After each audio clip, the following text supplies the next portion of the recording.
Salam sejahtera dan salam hormat anda bersama Senik Senyambar dan ini segmen Pantau Kerajaan Baharu. Kita lihat kira-kira proses PRU15 ini selesai selepas pengumuman 28 barisan menteri yang menyertai Kabinet Kerajaan Perpaduan sudah pun terjawab yang mana majlis angkat sumpah sudah pun dilakukan. Kini sampainya masa fokus diberikan untuk melipat gandakan usaha dalam memacu negara ke arah kestabilan dari segi kemakmuran ekonomi. Bagaimanakah tabir urus kerajaan baru ini dapat mempercepat pertumbuhan ekonomi selepas negara berhadapan dengan pelbagai cabaran besar dalam tempoh 2 tahun kebelakangan ini? Dan semestinya menjadi cabaran utama buat kerajaan yang mana peranan dan tanggungjawab ini akan dinilai oleh rakyat. Dan dalam segmen ini kita nak berbincang bersama pakar bagi mendapatkan input serta pandangan beliau berkenaan cadangan yang dirasakan bersesuaian dengan kehendak semasa rakyat. Khusus sekali bagi melihat cabaran kerajaan dalam memberi keyakinan kepada komuniti peniaga dan pelabur tempatan serta antarabangsa. Dan untuk itu kita bersama dengan pengerusi Persekutuan Persatuan Perniagaan Malaysia FMBA, Dato' Abdul Malik Abdullah yang ketika ini menerusi panggilan video. Dato', pertama kali, bagaimana Dato' melihat pada pelantikan barisan menteri khususnya yang memegang portfolio yang berkaitan dengan perusahaan ataupun perniagaan seperti yang kita lihat Menteri Perdagangan Antarabangsa dan Industri dipikul oleh Tengku Datuk Seri Zafrul Tengku Abdul Aziz yang sebelum ini sebagai Menteri Kewangan, begitu juga Menteri Perdagangan Dalam Negeri dan Kos Hidup Datuk Seri Salahuddin Ayub dan Menteri Pembangunan Usahawan dan Koperasi Datuk Ewan Benedict, yang mana bagaimana portfolio mereka ini dapat membawa ekonomi negara ke peringkat lebih tinggi, Datuk? Okey, terima kasih. Saya Abdul Malik Abdullah daripada FMBA, iaitu Federation of Malaysian Business Association, mewakili 500,000 lebih perniagaan di Malaysia. Pertama sekali, tahniahlah kepada unity government yang baru dan tahniah diucapkan daripada FMBA kepada Yang Amat Berhormat Datuk Seri Anwar Ibrahim. Pandangan kami, pertama sekali, untuk pelabur-pelabur asing untuk masuk ke negara kita, we need to have political stability. Nampak gaya, kita sama-sama faham bahawa Perdana Menteri kita mempunyai tanggungjawab yang sangat berat macam mana nak jaga kesinambungan dan suasana silaturahim di antara parti-parti politik yang begitu banyak. Itu satu. Yang kedua, kita pula ada pembangkang yang sangat kuat.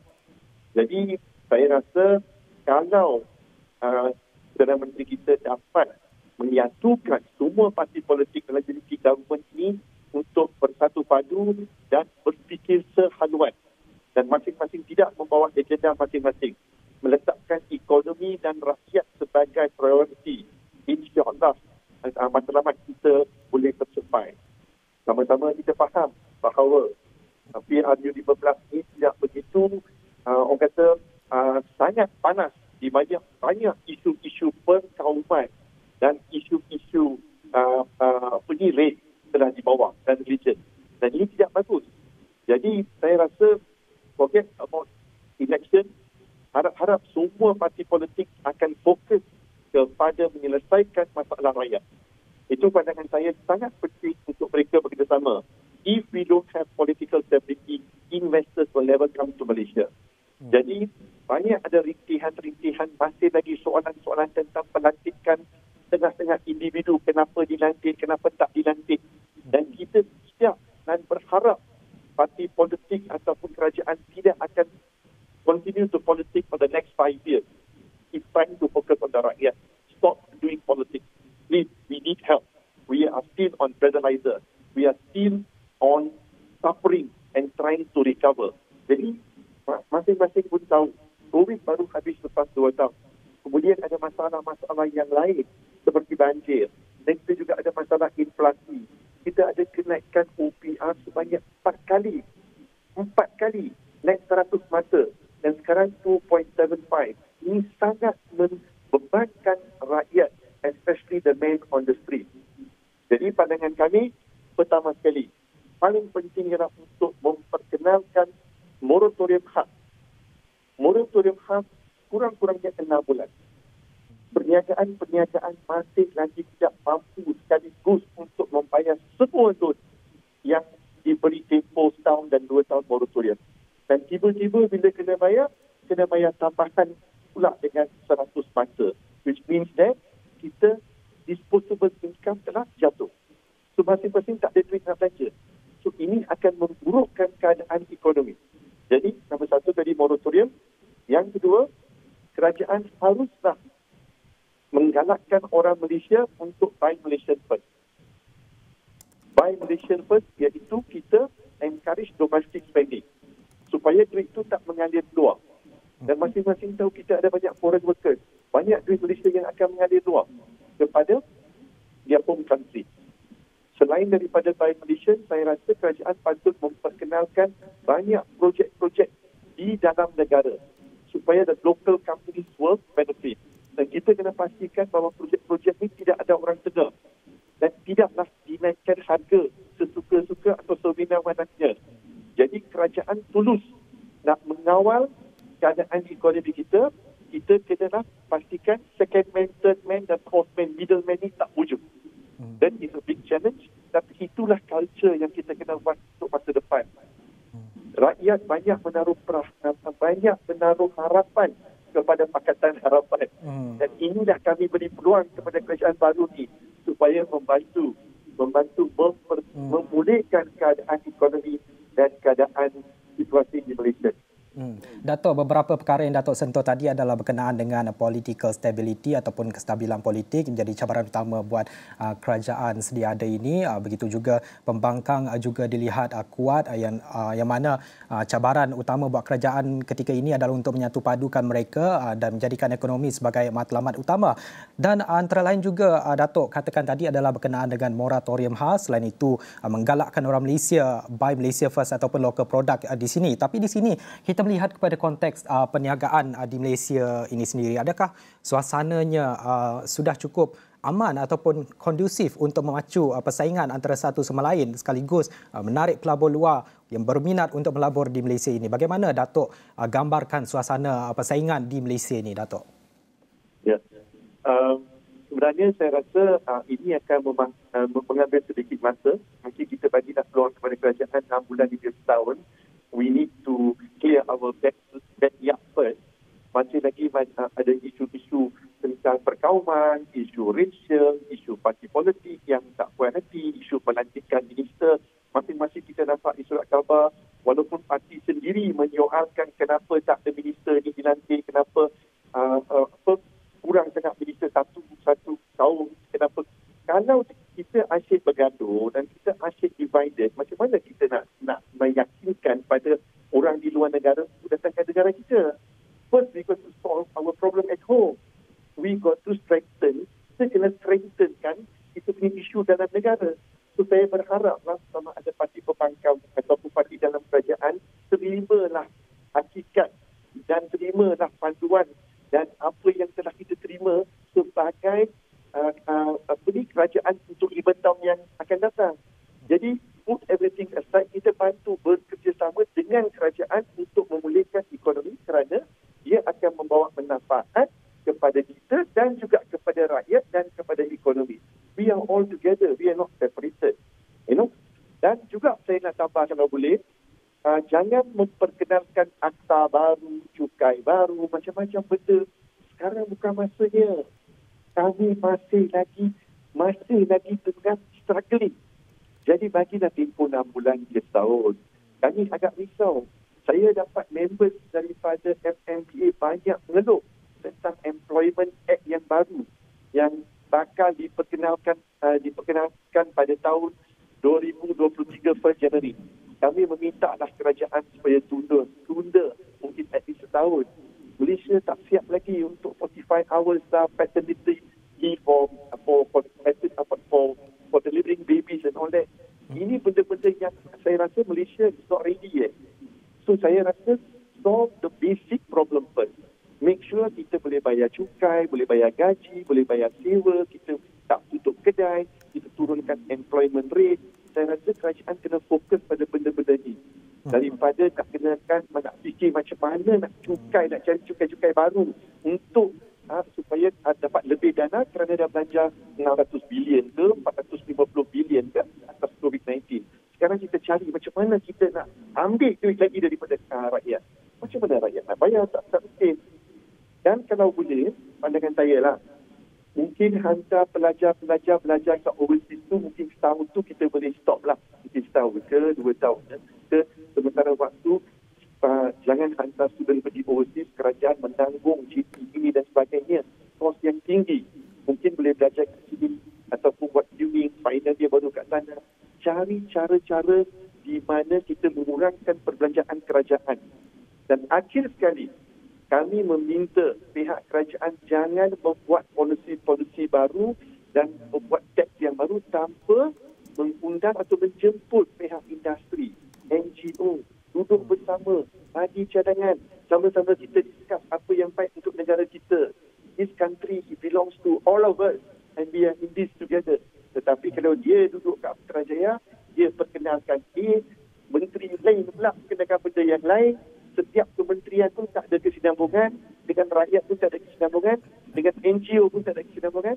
Ini akan mengakibatkan malapetaka dan situasi yang amat buruk. Daripada kita nak bangun dalam setahun, kita mungkin kena bangun dalam 3 hingga 5 tahun.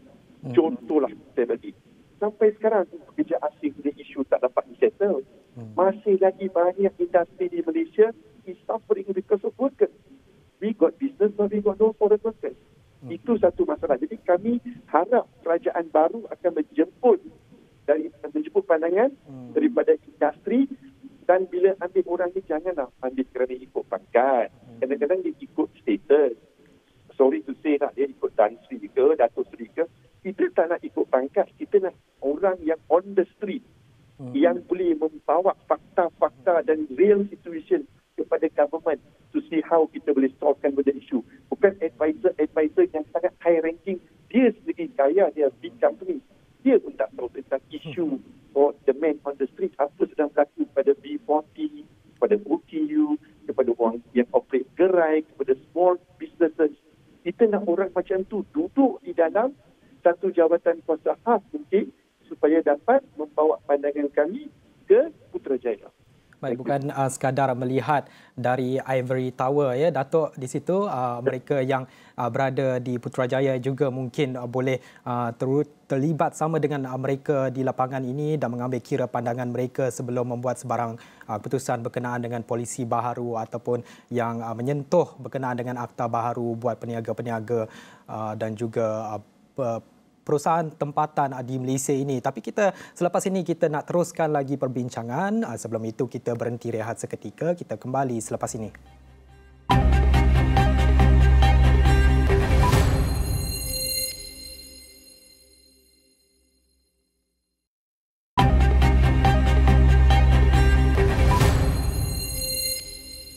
Bertemu semula dalam segmen Pantau Kerajaan Baharu. Kita masih lagi meneruskan perbincangan kita bersama dengan pengerusi Persekutuan Persatuan Perniagaan Malaysia FMBA iaitu Dato' Abdul Malik Abdullah. Kita bercakap mengenai cabaran kerajaan untuk bagi keyakinan kepada komuniti peniaga dan pelabur. Dato', sebelum ini sebentar tadi Dato' ada menyebut berkenaan dengan kerajaan perlu mengambil kira pandangan mereka yang berada di lapangan dan bukan hanya sekadar melihat dari Ivory Tower ataupun Putrajaya dalam penggubalan polisi ataupun dasar berkaitan perniagaan. Adakah Datuk sendiri merasakan agensi sedia ada mencukupi dan perlunya ada jawatan kuasa khusus yang baharu bagi memantau situasi khusus berkenaan dengan perniagaan negara, Datuk? Okey, soalan yang bagus. Pandangan saya, kami sebagai FMBA pun mempunyai masalah yang besar pada tahun lalu. Mungkin tahun ini pun dalam setahun kami cuba mendapatkan perjumpaan dengan setengah-setengah menteri. Tidak diberi ruang langsung. Tidak mendapat peluang untuk berjumpa dengan menteri-menteri. Dan saya kena specify, bukan semua menteri lah. Certain menteri semua very obliging, dapat jumpa, dapat berdialog, dapat beri pandangan dan dapat berkongsi. Dan juga ada ambil tindakan, iaitu kami happy. Tapi setengah-setengah kementerian tidak memberi ruang langsung. Setahun pun tak dapat appointment. So we were quite disappointed walaupun kita mempunyai lebih daripada 200 persatuan perniagaan di Malaysia, merangkumi seluruh Malaysia termasuk Sabah, Sarawak dan semua kaum terlibat. Tapi masih belum diberi peluang untuk berjumpa dengan menteri-menteri pada masa itu. Itu satu. Yang kedua, pandangan saya, ada satu nasihat yang saya kalau boleh saya nak beri kepada kerajaan yang baru ni sebagai sebagai outsider, not being in the government, is that tolonglah kalau boleh mana-mana polisi yang telah dibuat oleh kerajaan yang lama. Kalau polisi itu tak baik, kalau polisi itu baik, tak payahlah dimansuhkan. Kami harap tidak ada soal ego kat sini lah. Kita risau kadang-kadang kerana benda ni dibuat oleh kerajaan yang lain. So kerajaan yang baru bila masuk, just because dia bukan kerajaan dia akan mansuhkan semua yang telah dibuat dan dia akan buat polisi baru untuk menunjukkan dia datang daripada idea dia sendiri. So I think that is wasting a lot of money, resources and time. Jadi kalau benda yang dah bagus, dia dah buat halfway, kita continue lah. Jangan membatalkan hanya kerana it was not done during your era. Itu yang kedua. Yang ketiga, sangat penting kalau menteri tak ada jumpa dengan kami faham. Bagilah peluang jumpa dengan Perdana Menteri. Bagilah peluang jumpa dengan KSU. Tapi ini surat tak jawab, phone tak jawab, email tak jawab. Sampai setahun tak ada jumpa. So bayangkan kami industri kapten tak ada jumpa.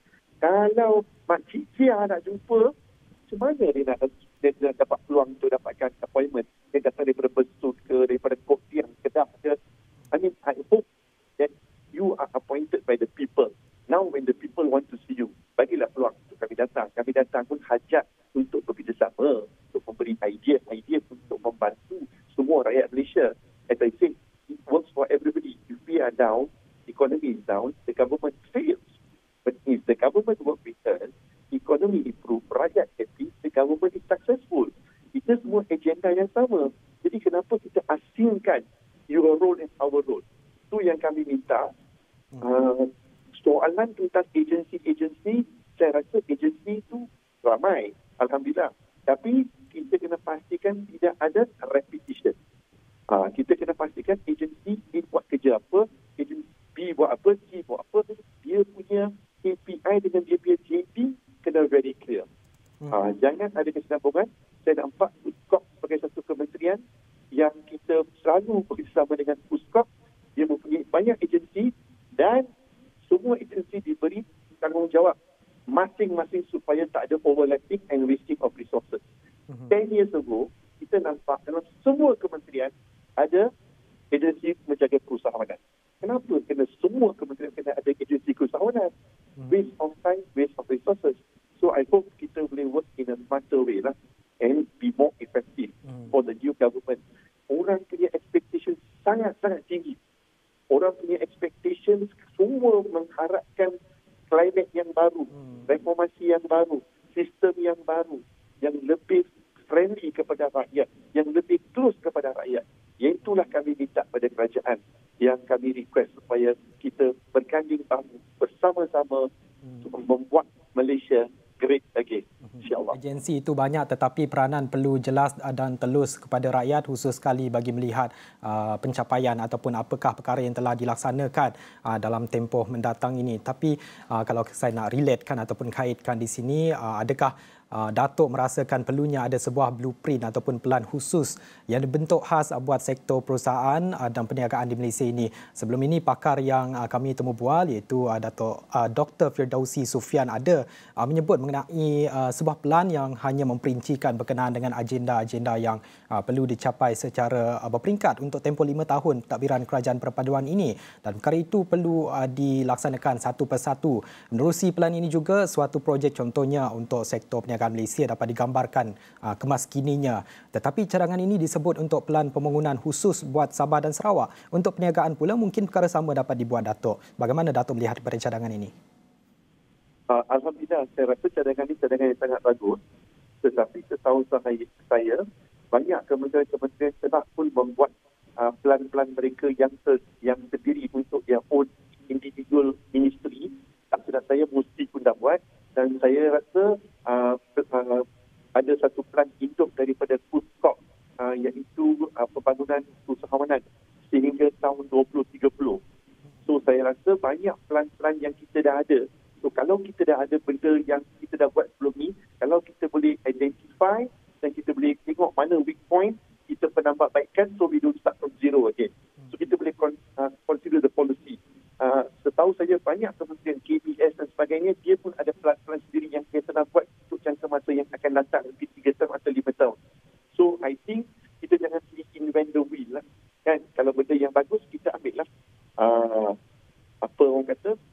ambil yang cerah, apa buang yang keruh. So kita we take the good points and then kita add what is practical for today's economy, what is practical for this economy, what is practical for the future of Malaysia. Mungkin saya boleh showkan satu cadangan. Mungkin kerajaan boleh kenal pasti NGO di Malaysia dan melantik NGO ni untuk duduk sebagai sama ada advisory council ke ataupun industry captains partnering with the government, especially with the EPU or the economic division, to come up with strategies which can help various industries, di mana pihak kerajaan boleh pilih industri captain daripada setiap industri. Mungkin manufacturing seorang, mungkin plantation seorang, bukan mungkin F&B seorang. So we can sit together and say, apa members nak, apa rakyat yang susah, apa keluhan rakyat, macam mana kita boleh bantu rakyat untuk berjaya dalam bisnes ataupun untuk mencari pekerjaan. Kerana kita tak boleh menafikan pengangguran kita, dan kita nampak banyak orang tengah cari kerja. At the same time, kita nampak banyak employer yang tengah cari pekerja. So there is a mismatch. A lot of vacancies, a lot of people yang cari pekerja, they want staff. Dan masalahnya, a lot of staff looking for job. Tetapi mana, where have we gone wrong? Kita nampak profesor bertubi-tubi membuat program-program. Sangat agresif, Masya Allah. Sangat, orang kata dipuji apa yang profesor buat. Kami sangat happy dengan tindakan profesor, dengan career fair dan sebagainya, dengan online portal dan sebagainya. Tetapi, matlamat kita tak capai. So, kita kena tengok balik di mana kelemahan kita dan macam mana kita boleh menambahkan benda ini untuk 5 tahun yang akan datang. Itu pandangan saya. Baik, terima kasih Dato' Abdul Malik Abdullah, itu pengerusi Persekutuan Persatuan Perniagaan Malaysia FMBA, yang mana antara yang disebut oleh Dato' tadi adalah perlunya ataupun pentingnya mengambil kira pandangan pemain industri, beri ruang besar untuk mereka utarakan pendapat ataupun cadangan mereka, khusus sekali berkenaan dengan polisi ataupun sebelum ada sebarang akta baharu diperkenalkan. Tapi Dato' juga berkata perlu diberikan masa tempoh 1 tahun ataupun 6 bulan itu penting supaya pencapaian ataupun melihat kepada peranan yang dimainkan oleh kerajaan sedia ada ini dapat dinilai oleh golongan peniaga ini dan tidak sewenang-wenangnya tampil dengan akta baharu, kerana perlunya mengambil kira respon mereka. Jadi itu antara perkara yang disebutkan oleh Dato' Abdul Malik Abdullah. Sekira itu saja masa yang kita ada dalam segmen Pantau Kerajaan Baharu. Banyak lagi berita selepas ini di Esrawani. Saya Nik Senyambar. Selamat hormat.